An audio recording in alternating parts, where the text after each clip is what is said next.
अस्सलाम वालेकुम व्यूअर्स, कैसे आप सब। मैं बिल्कुल ठीक और उम्मीद करती हूँ कि आप भी ठीक होंगे। आज आप लोगों के साथ शेयर कर रही हूँ मैं रेसिपी। ये है बीफ कढ़ाई, और अपने इसको जिस तरह बनाया ना, बिल्कुल स्पेशली अपने इसी तरह बनाया है जैसे ये शादियों पे बनता है। तो रेसिपी को स्टार्ट करते हैं। अच्छा यार ना, सबसे पहले मैंने प्याज लिए और हम इसको थोड़ा सा सॉफ्ट कर लेंगे। और बहुत ही ईजी सी रेसिपी है बाकी रेसिपीज़ की तरह, लेकिन आप लोगों ने वीडियो स्किप नहीं करनी, एंड तक देखनी है, तो आप लोगों को पता चलेगा कि कितनी इजी सी है।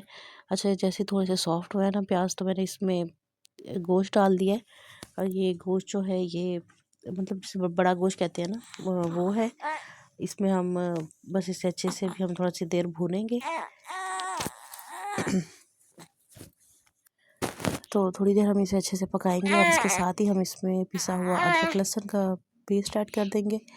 और अदरक लहसुन का पेस्ट डालने के बाद ना तकरीबन 5 से 10 मिनट हमने इसे अच्छे से पकाना है, सिर्फ प्याज और अदरक लहसुन के साथ। उससे ये होगा कि एक तो इसमें स्मेल वगैरह नहीं रहेगी, और इसकी ना अच्छे से भुनाई भी हो जाएगी।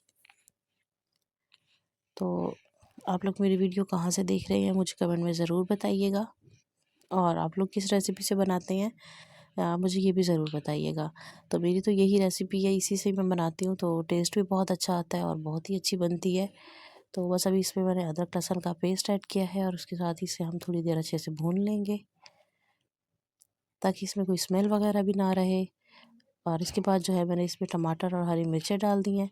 टमाटर मैंने इसमें 2 डाले हैं, थोड़े से बड़े साइज़ के। उससे ये है कि ग्रेवी अच्छी बनेगी और हमें दही डालने की ज़रूरत भी नहीं पड़ेगी। अच्छा, इसके बाद जो है, इसमें मैंने मसाले ऐड किए हैं। कुटी हुई लाल मिर्च है, पिसी हुई लाल मिर्च है, हल्दी है, सूखा धनिया पाउडर है, ज़ीरा है, और नमक ऐड किया है। ये सब कुछ डालने के बाद साथ थोड़ा सा मैंने इसमें पानी ऐड किया है, और पानी ऐड करने के साथ ही हम इसे थोड़े से मिक्स करके ना इसे हम ढक्कन दे के रख देंगे। उससे ये होगा कि ये ना थोड़ा सा टमाटर वगैरह भी गल जाएंगे, और साथ ही फिर हम इसको अच्छे से भुनाई कर लेंगे। तो ये देखिए, इसको ना अभी मैंने अच्छे से भुनाई की है। मसाला हमारा बिल्कुल मैश हो गया। अच्छा, यहाँ पे अब हमने इसमें ना पानी डाल के ना इसे उबलने के लिए छोड़ देना है, ताकि गोश्त जो है ना हमारा वो अच्छे से गल जाए। ये देखिए, इस तरह से। तो बस अभी इसमें हम पानी ऐड कर देंगे, और उसके बाद जो है हम इसे पकने के लिए छोड़ देंगे। और जैसे ये पानी इसका खुश्क हो जाएगा, तो हम इस पर गरम मसाला छिड़क लेंगे, और साथ ही हम इस पे हरा धनिया डाल लेंगे। अच्छे से मैंने थोड़ी देर अंगारों पे छोड़ दिया था, ताकि इसका ऑयल जो है वो सेपरेट हो जाए, रोगन जो है इसका ऊपर आ जाए, और हमारा जो है बीफ का सालन कह लें, कढ़ाई कह लें, कौरमा जो भी कह लें, टेस्टी सा वो हो गया है रेडी।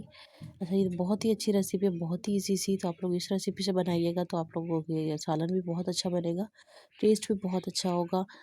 ये देखिए, तो इंशाल्लाह आप लोगों से मिलूंगी मैं अगली वीडियो में। तब तक के लिए अल्लाह हाफिज़।